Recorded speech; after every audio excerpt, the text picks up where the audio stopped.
Okay, rulers, settle down. Ruler School is brought to you by Odyssey Games, where you can go to get pre-orders of all the upcoming Force of Will sets, as well as releases of previous sets after they come out. TCGprime.com with over 100,000 Force of Will singles, as well as out-of-print boxes from the past, and TCG accessories, as well as FowlLibrary.com, a wonderful resource for deck lists, article discussions, and more. Check them out at FowlLibrary.com, as well as these amazing patrons. Special thanks to guest lecturer patrons Shukong Fu, Vite Ramen, and Maxime Van He. Thank you for your support. Class is in session. Hey there, rulers. DMO73 here, bringing you the deck profile for Odin's Army, my deck from Odin this past week. This was wholly designed to say, you know what, we don't want to be milling Brunhilds, we want to be using Brunhilds. So let's try to get advantage of that effect that all of our light stuff can get Revolution when she's Revolution, and we have access to cool things like Tea Party to make a cool kind of tribal deck, I guess Revolution tribal in a sense. Pretty fun. Ultimately, I think probably the more casual build for Odin, but certainly still a fun deck to be able to play at the local level. And just using a lot of cool cards.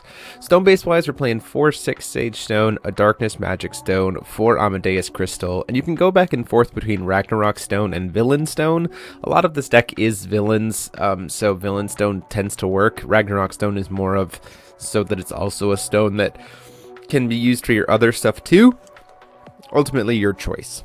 Sideboard wise, because we're playing Charlotte, we do have 1 Keep the Faith, 1 Fantastic Trick, 1 7th Boon, 1 Wind of Asgard, and 1 Revealing the Power of Salvation. You could also play Charlotte's Light Transformation Magic or any of that stuff, but this is just the suite of 1-drops that we were keeping for our Charlotte.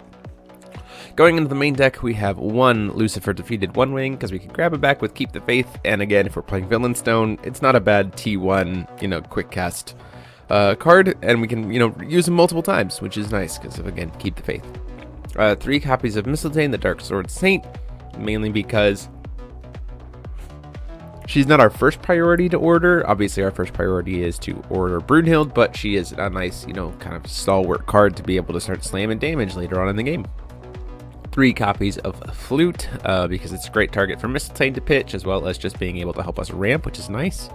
3 copies of Dark Alice and m.ha, because especially if you can keep reanimating her over and over and over again with Brunhild, you just get to steal 2 cards out of your opponent's hand each turn, which is really, really nice.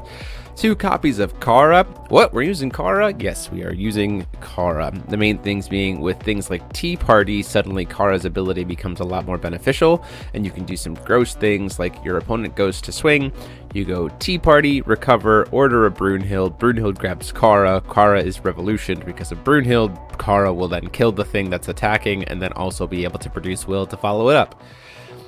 There's some really cool playlines that you can use with this deck. Also, sometimes it's nice to just have that Swiftness Revolution, like you saw in that game against, to be able to swing over that Satan token. 2 copies of Charlotte, Inheritor of the Sacred Power, or just so that you can have that utility and be able to, being able to reanimate it also gives you some nice little flexibility there. Essentially, one of the neat things is repeating Faith Revival into Charlotte into Keep the Faith. It lets you grab any 1-drop, so essentially you're paying you pay 4 will, but you get 2 bodies, and you get a lot of value out of it that way. I've done that a lot, which is a lot of fun. 3 copies of Lumia, because it's good protection as well as removal. 4 Brunhild, obviously. 2 Dark Sun, 2 Wind of Asgard in main, so that we can protect stuff. We want to be able to protect the Brunhild, so Wind of Asgard being free is super important. 3 copies of Keep the Faith, 1 Holy Sword of Mistletoe, 2 Flashing Smile for some board-wide spot removal. Repeating Faith Revival, just as a one-of, we really only need 1. It's not going to come up super often, but having it is nice. 4 copies of Tea Party before the decisive duel, 4 Odin Enters the Game of Gods, and 1 Arena Expansion Asgard. Typically your first mill, so you can get that drain right away. Something you could play, although people at locals chastise these from on, it's obviously you can play Eldorado Pearl Shrine because you have the Brunhilds to reanimate them. And because we're focusing on Brunhild instead of Mistletoe, that means you can use the Eldorados more often.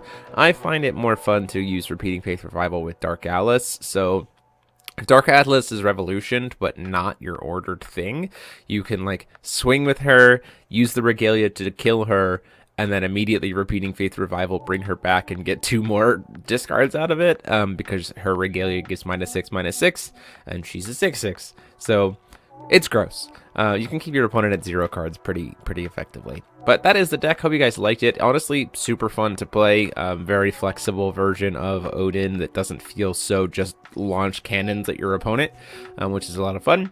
But let me know what your thoughts, or if you have any other ideas for Odin now that Game of Gods Reloaded is out and with Revolution on the way. And then until next time, this is DMO73 saying class dismissed.